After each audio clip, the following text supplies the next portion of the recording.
It's really nice to have such a warm applause. Thanks a lot. Any questions? How are you feeling about the upcoming elections?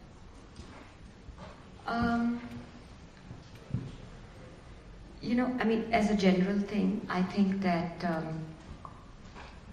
Pakistan needs much more than elections, much more than regular elections, because it's really about making structural changes that will make elections effective. So while it's very good that we are going to have elections on the 18th of February, and I think that there are some structural changes underway, and I'll just explain a little bit, if you don't mind, just that, because as you've seen in the film, it's a very feudal and tribal culture that we have.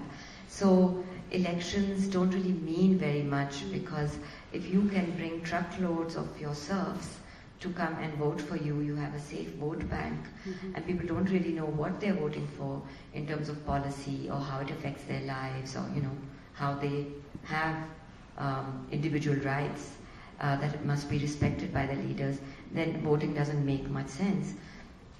But there are some structural changes that are underway right now in terms of making representative elected bodies at the grassroots level.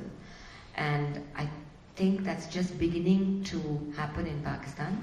So perhaps not so much in this election, but in the next election, 5 years down the line, we will really feel the presence of these grassroots elected bodies, and people and leaders will have to be responsible to the people. So it will really, hopefully, be a government for the people, by the people, by then. But this time round, I think it's we're still, fighting this battle. I don't know if that makes much sense, but yes. It seemed quite clear that Pakistan is suffering at the whim of the West in many ways, particularly America, in terms of its political institutions. Do you feel at all hopeful with our upcoming election, assuming a Democratic president takes office? Do you think that will help or hurt or not do anything? Repeat the question, please. Okay. The question is that the gentleman said that he thinks that Pakistan is suffering at the whim of American politicians deciding what should happen in Pakistan, and whether I think the elections in America will affect Pakistan, and if a democratic government takes charge here, whether that will affect Pakistan. Is that correct? Yeah. Right.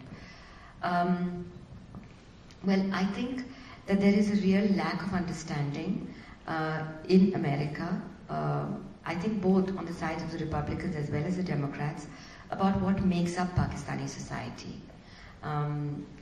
I think even the Democrats call for free and fair elections, which to me mean really legitimizing a feudal tribal culture, because our political parties are made up of feudal landlords who would never, for example, effect a change in parliament for agricultural taxation, for example. Agricultural land is not taxed in Pakistan, and that is because the people sitting in parliament wouldn't axe their own feet. So I think that America really needs to understand what is the culture in Pakistan, and that democracy is not a technique, it's a culture, and you can't send that culture abroad, you have to make it happen. So it's about education, it's about taking apart an old imperial bureaucracy, which is not responsible or accountable to the people, and about bringing in changes that will really bring about a democratic set of values. The growth of the middle class is extremely important. So unless all of that happens, I think this cry for free and fair elections is actually very dangerous. Oh, there's so many hands. At the back. First, thank you very much for making this film.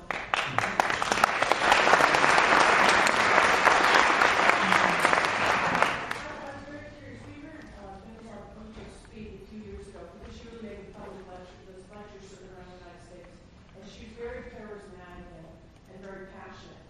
And then when she died, the radio stations on NPR had all-day special as our retail. And so the perspective that we get in the United States is very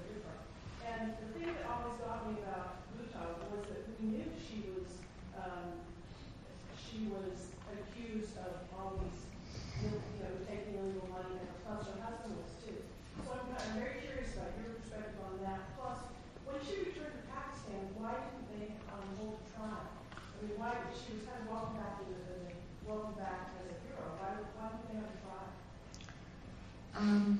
Well, your first question about public perception in the United States about Benazir.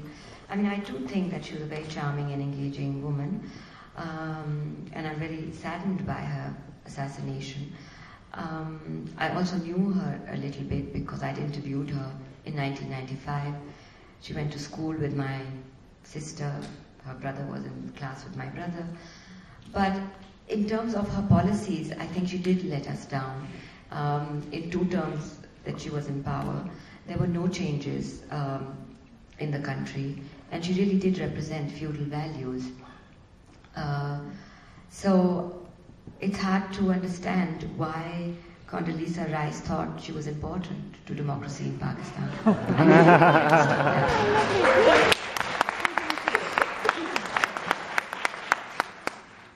And in terms of why she wasn't tried, because there's a law in Pakistan that says, you see, she ran away before Musharraf took over in 1999. She traveled, I think, to London and stayed in self-exile because she was under threat that she might be tried. And you can't try a person in absentia.